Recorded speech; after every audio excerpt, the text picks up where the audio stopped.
तो good morning बच्चों। तो आज हम ज्योग्राफी का फर्स्ट चैप्टर पढ़ाने वाले हैं, जिसमें सर्वप्रथम है संसाधन।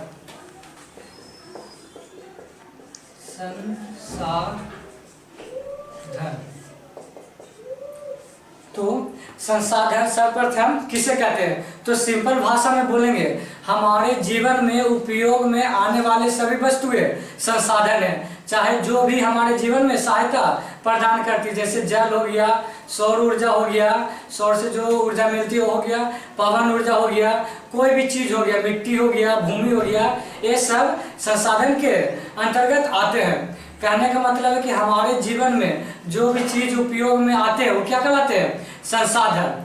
चाहे इसको एक तरह से और कर सकते हैं कि पर्यावरण के वे सारे अवयव जो हम किसी मशीन या तकनीक के द्वारा हम हमारे जीवन के आवश्यकताओं को पूर्ति करती है या करने की क्षमता रखती है, वह संसाधन कहलाती है। मान लिया जाए कोई चीज पृथ्वी पर है तो यह अभी तक कोई संसाधन नहीं, मेरे जीवन में इसका कोई उपयोग नहीं है, तो ये संसाधन नहीं हो गया। लेकिन हम किसी तरह से मशीन या किसी के द्वारा इसे हम अपने जीवन में प्रयोग कर रहे हैं, तो यह क्या कहलाया? संसाधन। तो इसलिए बोले हैं कि पर्यावरण के वे सारे अवयव जो किसी तकनीक या मशीन के द्वारा मानव की आवश्यकताओं को पूर्ति करती है, वह क्या कहलाती है? संसाधन कहलाती है। नहीं तो सिंपल भाषा में बोलो, हमारे जीवन में उपयोग में आने वाले सभी वस्तुएं संसाधन कहलाती है। जब ये वस्तु संसाधन नहीं थी और हम किसी मशीन या किसी भी तकनीक के द्वारा हम अपने जीवन में इसको उपयोगी बना लिए, तो यह संसाधन कहलाने लगे। इसी पर एक प्रसिद्ध भूगोलविद यानी भूगोलवादी थे, जिसका नाम है जिमरमैन। जिमरमैन ने कहा था कि संसाधन होता नहीं, संसाधन बनते हैं। इसका प्रसिद्ध कथन है। तो तुमसे अगर क्वेश्चन पूछ दे कि किस वैज्ञानिक ने, भूगोलविद ने बोला था कि संसाधन होते नहीं है बल्कि बनते हैं, तो जिमरमैन ने। तो हम सर्वप्रथम संसाधन की परिभाषा लिखेंगे कि संसाधन किसे कहते हैं। अगर 2 नंबर के आ जाएगा तो उसे लिखेंगे, तो इसलिए लिख लेना सर्वप्रथम संसाधन की, संसाधन को परिभाषित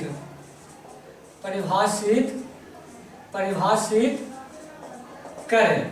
संसाधन को परिभाषित करें, चाहे संसाधन किसे कहते हैं, ये क्या क्वेश्चन है, तो इसका आंसर लिखेंगे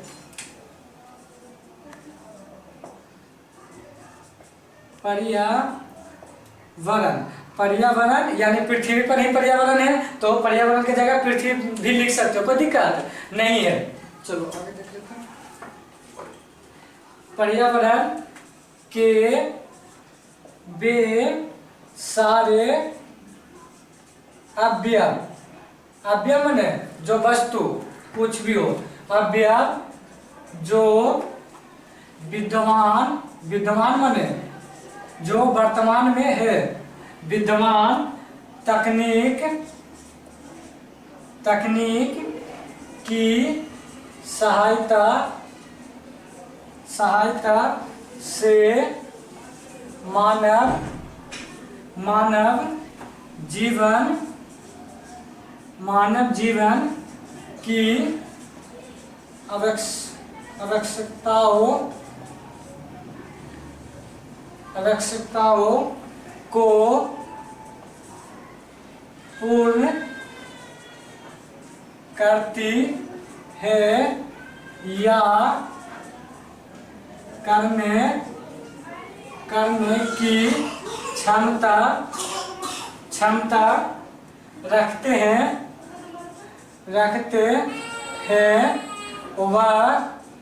वह संसाधन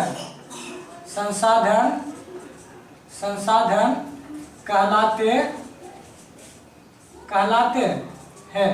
वही चीज बोले जो पहले मेरा उपयोगी नहीं था, लेकिन कोई विद्यमान तकनीक की सहायता से यह उपयोगी बन गया, तो अब यह क्या कहने लगा? संसाधन कहलाने लगा। यही लिखे कि पर्यावरण के जगह पृथ्वी भी लिख सकते हो।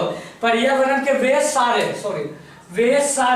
अवयव, वे सारे वस्तु जो विद्वान तनिक, जो वर्तमान में तनिक या मशीन के द्वारा की सहायता से मानव जीवन की आवश्यकताओं को पूर्ण करती है या करने की क्षमता रखते हैं, वह संसाधन कहलाते हैं। कोई दिक्कत नहीं तो इसको सिंपल भाषा में लिखना चाहते हो तो लिख लो, लेकिन ज्यादा तरीका लिखे तो ज्यादा सुटेबल है। नहीं तो लिखना है तो सिंपल में भी लिख सकते हो। जैसे दूसरा लिख सकते हो इसका आंसर अथवा में करके,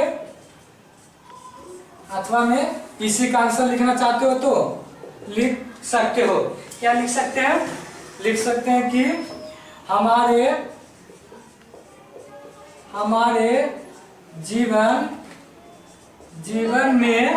जीवन में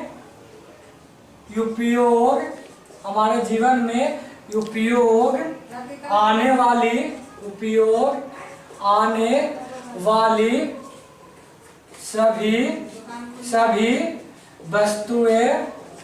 सभी वस्तुएं संसाधन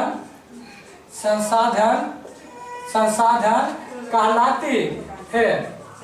वही ना बोले हैं कि हमारे जीवन में उपयोग में आने वाली सभी वस्तुएं संसाधन करती है। ये नहीं लिखो तो ये लिखो, कोई दिक्कत नहीं। एक बोले थे कि एक वैज्ञानिक थे जिन्होंने कहा था कि संसाधन होते हैं नहीं बनते। तो कौन वैज्ञानिक था? जिमरमैन। तो ये भी लिख लो नोट में, हो सकता है कि कथन तुमसे पूछ ले। ये वाला लिख लेना, अपना वीडियो रोक कर चाहे लिख लिया होगा। अगला लिख लो तो प्रसिद्ध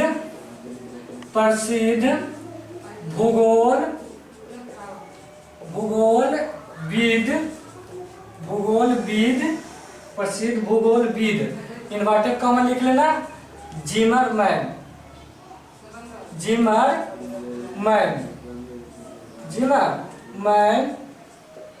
का कथन क्या था? प्रसिद्ध भूगोलविद जिमरमैन का कथन, यह वैज्ञानिक है जिमरमैन, इसका कथन था कि संसाधन होते नहीं बनते हैं।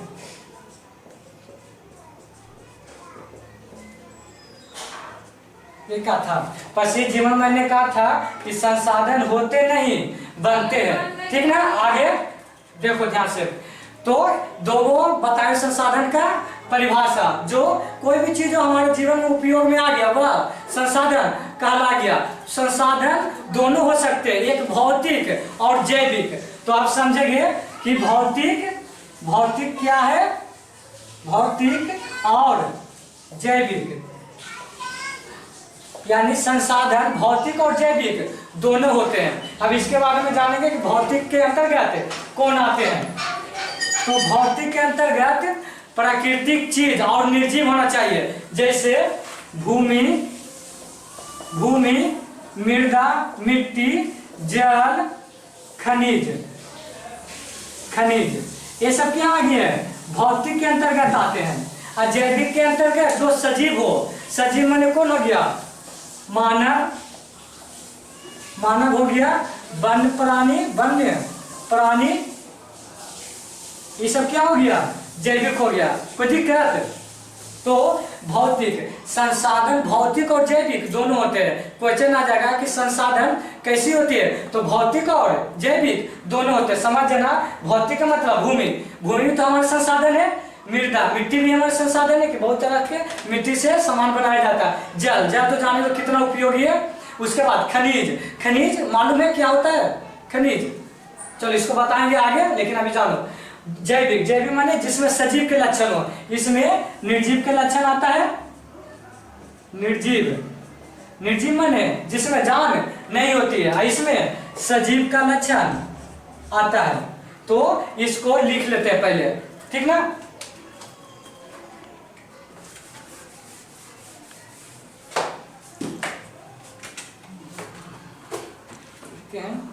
अगला एरो देख के लिख लेना है। संसाधन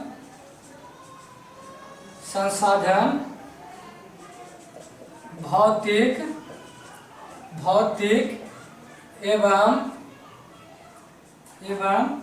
जैविक जैविक दोनों दोनों होते हैं। कोई दिक्कत? उसके बाद दो बार स्टार के बीच में लिख लेंगे भौतिक कौन कौन होता है, भौतिक। और उसके बाद इसका एरो दे देंगे, उसके बाद इधर लिख लेंगे जैविक जैविक, दो बार स्टार देंगे। उसके बाद इसके एरो के नीचे लिख लेंगे। चलो भौतिक के अंतर्गत कौन आएगा, निर्जीव वस्तु यानी भूमि, मृदा माने मिट्टी, जल, खनिज,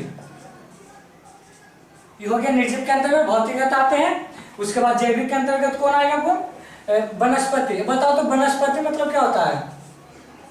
वनस्पति का मतलब पेड़ पौधा, ये सजीव पाया जाता है, ठीक है ना। वनस्पति यानी वन, सजीव होता है पेड़ पौधे, ये तो बचपन में पढ़ोगे। उसके बाद वन जीव, वन में रहने वाले जीव, शेर, बाघ, ये सब हो गया, ये सब से भी मिलते हैं। तथा जलीय जीव भी लिख लो, जलीय जीव जो पानी के अंदर रहता है, मछली उछली जिसको हम खाते हैं, तो हमारी आवश्यकता हुई कि नहीं, तो अभी एक संसाधन हुआ मछली उछली। उसके बाद मानव भी लिख लो, मानव भी सजीव होता है जो अनेक प्रकार के वस्तुएं बनाती है, इंपोर्टेंट जिससे हमारे जीवन को सुखमय बनाती है। आगे देखो, वर्तमान समय में सेवा को भी संसाधन माना गया है। सेवा मतलब समझ रहे हो ना, सेवा, बस सेवा, वायुयान सेवा, चाहे किसी का भी सेवा, यहाँ तक कि कोई अगर कोई कविता लिखता है, कोई लेखक कहानी लिख रहा है, चाहे कोई गायक गाकर, कोई चित्रकारी कर जो भी पैसा कमाता है, तो ये सारा क्रियाकलाप, कोई नृत्य कर रहा है, ये सारा क्रियाकलाप कहलाएगा संसाधन ही। समझ लेना, कोई अगर डांस कर रहा है उससे पैसा कमा रहा है, चाहे कोई भी गाना गाकर पैसा कमा रहा है, तो उसका जो टैलेंट है वो आ जाएगा संसाधन के अंतर्गत, ठीक ना। तो उसको भी लिख लेते हैं।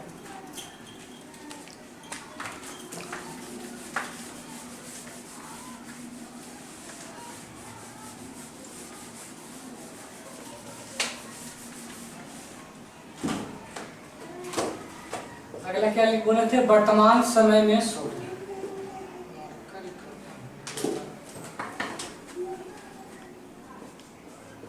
वर्तमान परिवेश मन समय में सेवा को भी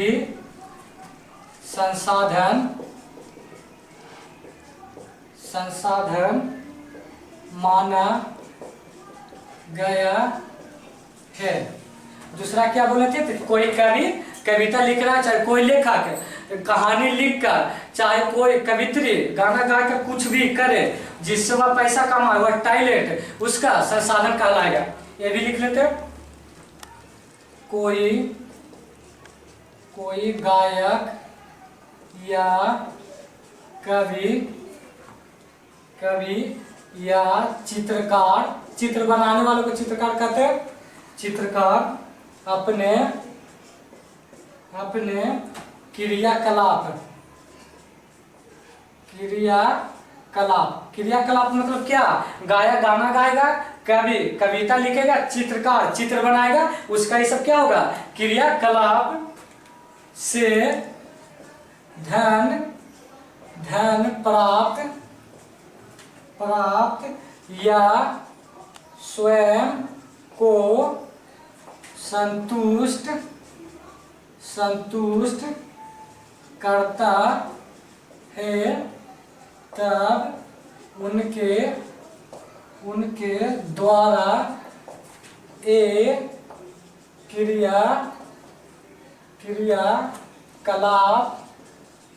क्रियाकलाप भी संसाधन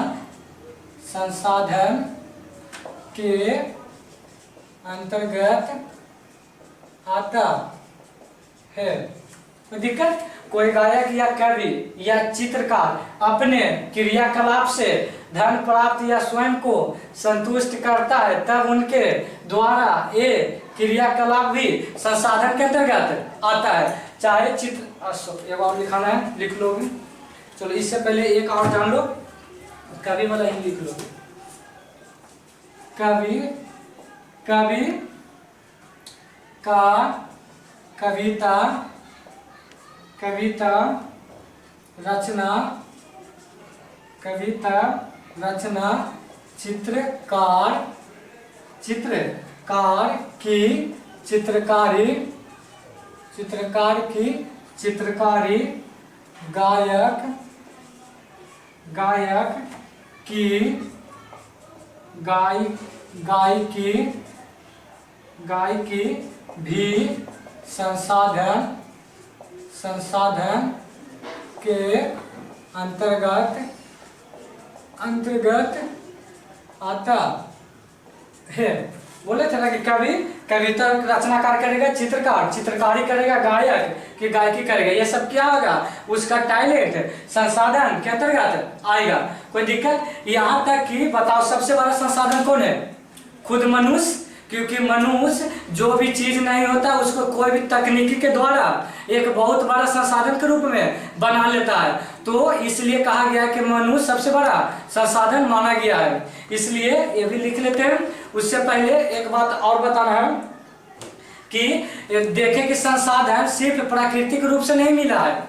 जैसे पेड़ पौधा संसाधन हो गया और वनस्पति हो गया संसाधन, चाहे जलीय वस्तु, लेकिन मेन रूप से प्राकृतिक रूप से नहीं मिला। जैसे मोबाइल हम यूज कर रहे हैं तो ये कौन बनाया? मानव बनाया है। चाहे वायुयान मिलाया, तो ये सब भी तो संसाधन है। तो फूल रूप से यानी मेन रूप से हम नहीं कह सकते हैं कि संसाधन प्राकृतिक का देन है। तो संसाधन दोनों का देन है, प्राकृतिक का भी है और मानवीय संसाधन दोनों का है। तो एक लिख लो मनुष्य वाला, उसके बाद फिर दोबारा रिपीट करेंगे। मानव स्वयं भी लिख देते हैं। मानव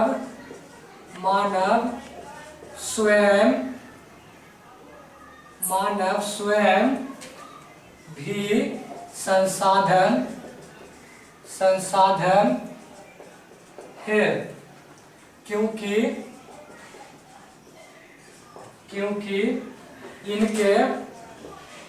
इनके पास ज्ञान होता है, जिसके सहारे वह किसी भी वस्तु को उपयोगी बना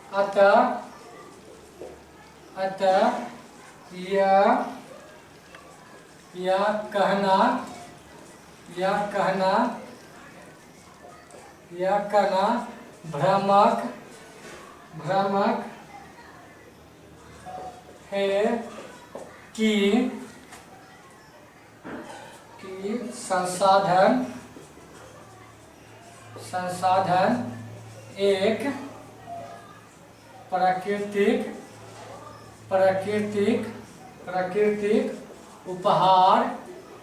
उपहार है।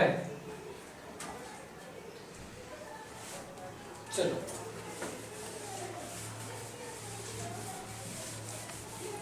जो समझाए वही चीज लिखे कि मानव स्वयं भी संसाधन है, क्योंकि इनके पास ज्ञान होता है जिसके सहारे वह किसी भी वस्तु को उपयोगी बना सकता है। अतः यह कहना भ्रामक या गलत है कि संसाधन एक प्राकृतिक उपहार है। ये ना बोले थे। अब देखो संसाधन किसी भी देश के आर्थिक सामाजिक का मेरुदंड माने क्या होता है? रीढ़ का हड्डी यानी मेन पॉइंट है। अब संसाधन जिस देश का अच्छा होगा वह देश विकास होगा, है कि नहीं। तो वही बोला गया है कि संसाधन किसी भी देश के आर्थिक सामाजिक का मेरुदंड है। तो ये भी लिख लो, इन्वर्टेड कॉमा के अंदर लिख लेना क्या, एरो देकर, संसाधन किसी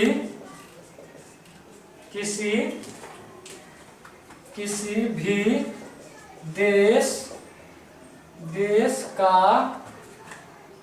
फिर इन्वर्टेड कॉमा देना, आर्थिक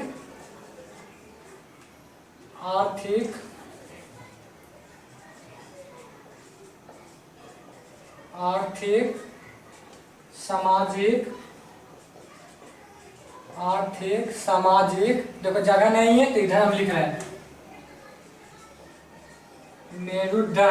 मेरुदंड मैंने रीढ़ की हड्डी होता है। चलो, तो क्या हुआ, किसी भी देश का आर्थिक सामाजिक मेरुदंड कौन होता है, तो संसाधन। फिर से सुनो, किसी भी देश का आर्थिक सामाजिक मेरुदंड क्या होता है, तो संसाधन होता है। ये मेन ये पॉइंट हो गया। और एक और पॉइंट बताए थे कि संसाधन प्राकृतिक नहीं होता या मानवीय संसाधन भी होता है, ये भी पॉइंट नोट कर लो। उसके बाद किसी देश के विकास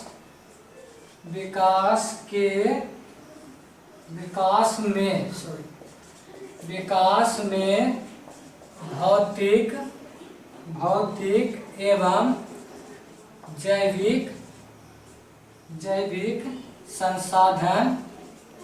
भौतिक एवं जैविक संसाधन के साथ